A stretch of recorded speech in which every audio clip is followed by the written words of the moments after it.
حضرت ہم قانون کے ادنا سے طالب علم ہیں. یہاں پر جو ہمارے دوست کھڑے ہیں کالے کوٹ پہنے، ریاست آزاد صاحب ہیں، ظفر کھوکھر صاحب ہیں، نصیر کیانی صاحب ہیں، دیگر ہمارے جو بار کے عہدیداران وکلاء حضرات یہاں پر موجود ہیں، ہم ادنا سے قانون کے طالب علم ہیں. اور یہ بات ہم بھی سمجھتے ہیں کہ جب ایک ایڈمنسٹریٹیولی کمیٹی نے اکثریت کے ساتھ فیصلہ دے دیا قانون کے تحت، تو اس کو آپ غیر رسمی مشاورت سے نظر انداز نہیں کر سکتے. اور آج ہماری پٹیشن کے اندر بھی ہم نے یہی موقف اختیار کیا ہے کہ وہ فیصلہ اپنی جگہ پر سٹینڈ کرتا ہے. چیف جسٹس یحییٰ آفریدی صاحب، ان کی غیر رسمی مشاورت کی کوئی قانونی حیثیت نہیں، اور ہم نے یہ اپنی پٹیشن کے اندر استدعا کی ہے کہ رجسٹرار سپریم کورٹ کو یہ حکم دیا جائے کہ اسی کمیٹی کے فیصلے کے مطابق جو آج بھی فیصلہ سٹینڈ کرتا ہے کہ یہ 26ویں آئینی ترمیم کے خلاف جو پٹیشنز آئی ہیں یہ پوری سپریم کورٹ بیٹھ کر سنے. آئینی بینچ ان پٹیشنز کو سننے کا اہل نہیں ہے.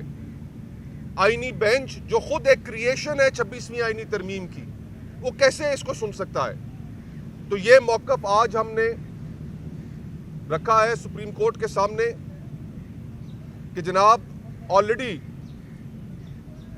ججز کمیٹی کے 2 جج صاحبان کا ویو پبلک میں سامنے آ چکا ہے. میں 26ویں آئینی ترمیم میں اس کے خلاف محترم اختر مینگل صاحب کے ساتھ، محترمہ فہمیدہ مرزا صاحبہ کے ساتھ، محترم محسن داوڑ صاحب کے ساتھ پٹیشنر ہوں. میرے حقوق مجروح ہوئے ہیں، پٹیشنرز کے حقوق مجروح ہوئے ہیں، یہ سن کر کہ اکثریتی کمیٹی کے فیصلے کو جس طریقے سے خلاف قانون نظر انداز کیا گیا ہے. ہماری استدعا ہے اسی سپریم کورٹ کے سامنے کہ جسٹس منصور علی شاہ صاحب اور جسٹس منیب صاحب کا کیا ہوا فیصلہ سٹینڈ کرتا ہے اور اس پر عمل کیا جائے، اور عمل کر کے 26ویں آئینی ترمیم کے خلاف جتنے تمام کیسز ہیں وہ پوری کی پوری سپریم کورٹ سنے. آئینی بینچ کی طرف سے سننا ہم اس کو خلاف قانون اور خلاف آئین سمجھتے ہیں. ہم اس کو ایجیٹیٹ کریں گے، اور یہ آج پہلا قدم ہے. ہم نے یہ یہاں پر سپریم کورٹ کا آ کے دروازہ کھٹکھٹایا ہے، لیکن اس ادارے کی اپنی ایک تاریخ بھی ہے. یہ ادارہ انفارچونیٹلی یہ جس جگہ پر ہم کھڑے ہوئے ہیں، یہ پاکستان اور پاکستان کے لوگوں کے خلاف جتنے آج تک جرائم کمٹ ہوئے ہیں، سیاسی جرائم کمٹ ہوئے ہیں، یہ ادارہ، یہ پریمیسز، یہ کرائم سین ہے. بھٹو صاحب کو پھانسی دی گئی، کرائم سین یہ ادارہ ہے.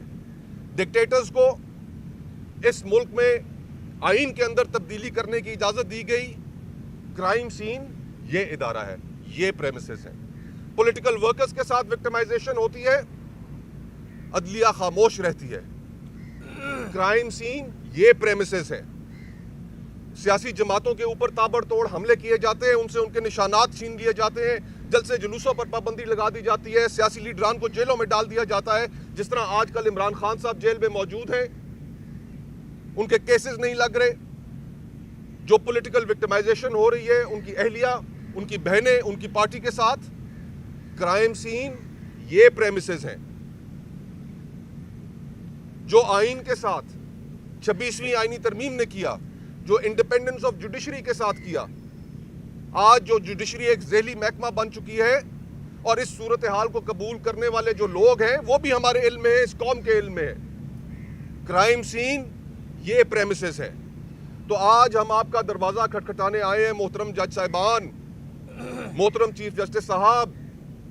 ہر دور میں اس قوم، آئین، سیاست، سیاسی لیڈروں کے خلاف جو جرائم ہوتے رہے،